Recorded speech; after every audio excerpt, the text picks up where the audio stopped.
So, heart attacks చాలా అంటే చాలా ఎక్కువొస్తున్నాయి. చిన్న హ్మ్. వాళ్ళలో కూడా హ్మ్. రీసెంట్స్‌గా మనం చాలా మందిలో హ్మ్. చూసాము.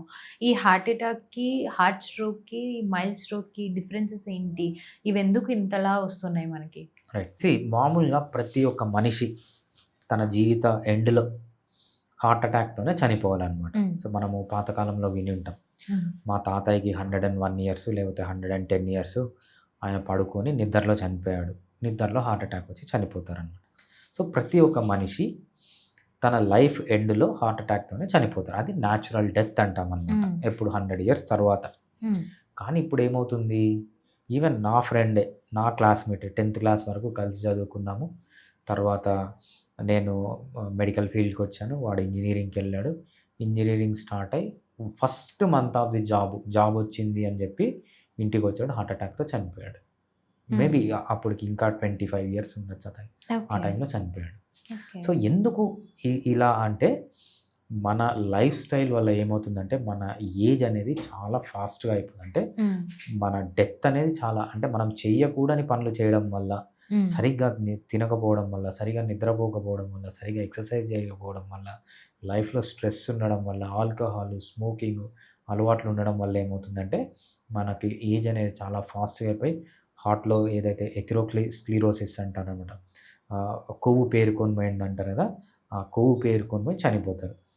మన లైఫ్ స్టైల్‌లో అన్నిటికి తీసుకుంటే ఎందుకు మేజర్‌గా చనిపోతున్నారంటే, హ్మ్. ఎక్కువ కార్బోహైడ్రేట్ తీసుకోవడం వల్ల. ఎప్పుడైతే మనం కార్బోహైడ్రేట్ బాడీలోకి తీసుకుంటున్నామో, అది 2గా విడిపోతుంది. ఒకటేమంటామంటే ట్రైగ్లిజరైడ్స్ అంటాం. ఒకటి కొలెస్ట్రాల్ అంటాం.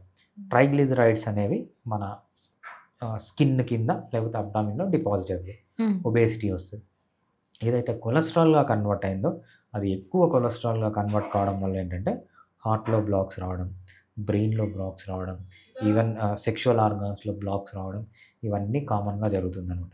హార్ట్ అటాక్‌కి మనం మెయిన్ రీజన్ ఏది అని మనం తీసుకుంటే, నంబర్ 1 రీజన్ వచ్చి టూ మచ్ కార్బోహైడ్రేట్ తీసుకోవడమే హార్ట్ అటాక్‌కి reason. Okay. Once heart attack వచ్చిన తర్వాత హోమియోపతిలో దీనికి ట్రీట్మెంట్ ఎలా ఉంటుంది? రైట్.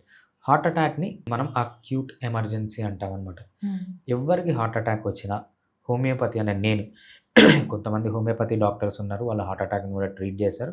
బట్ నా వరకేంటంటే హార్ట్ అటాక్ వస్తే హోమియోపతిని సెకండరీ లైన్ ఆఫ్ ట్రీట్మెంట్‌గా వాడమంటారు. హ్మ్. ఫర్ ఎగ్జాంపుల్ మీకు హార్ట్ అటాక్ వచ్చింది. అంబులెన్స్ రావాలి. ఆ టైంలో హోమియోపతి వాడండి. లేకపోతే మీరు రెగ్యులర్ అలోపతి మెడిసిన్ తీసుకుంటున్నారు. దాంతో పాటు హోమియోపతి వాడండి తప్పితే హార్ట్ అటాక్‌కి ఇదే హోమియోపతి ఫస్ట్ మెడిసిన్ ప్రియారిటీ. మాత్రమే హ్మ్. వాడతాను. కొంతమంది మూర్ఖులు పేషెంట్స్ వస్తారనమాట. హ్మ్. వాళ్ళకి చెస్ట్ పెయిన్ అన్నీ వస్తుంటాయి. క్లాసికల్ సైన్స్ ఉంటాయి.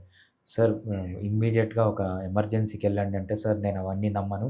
నేను హోమియోపతినే నమ్ముతానని కొంతమంది చెప్తూ ఉంటారనమాట. అలా చేయకూడదు. సో, ప్రతి ఒక్క సిస్టమ్ ఆఫ్ మెడిసిన్‌కి అడ్వాంటేజ్ ఉంది, డిసడ్వాంటేజ్ ఉంది.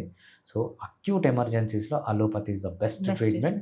హోమియోపతి కూడా మంచిదే. చాలా బాగా పనిచేస్తుంది. బట్ ఆ ఏరియాలో మనకి ఇంకా కొంచెం రీసెర్చ్ జరగాల్సింది కాబట్టి హార్ట్ అటాక్స్‌లో హోమియోపతిని ఎప్పుడు సెకండరీ లైన్ ఆఫ్ ట్రీట్మెంట్‌గా వాడాలి తప్పితే ప్రైమరీ లైన్ ఆఫ్ ట్రీట్మెంట్‌గా వాడకూడదు.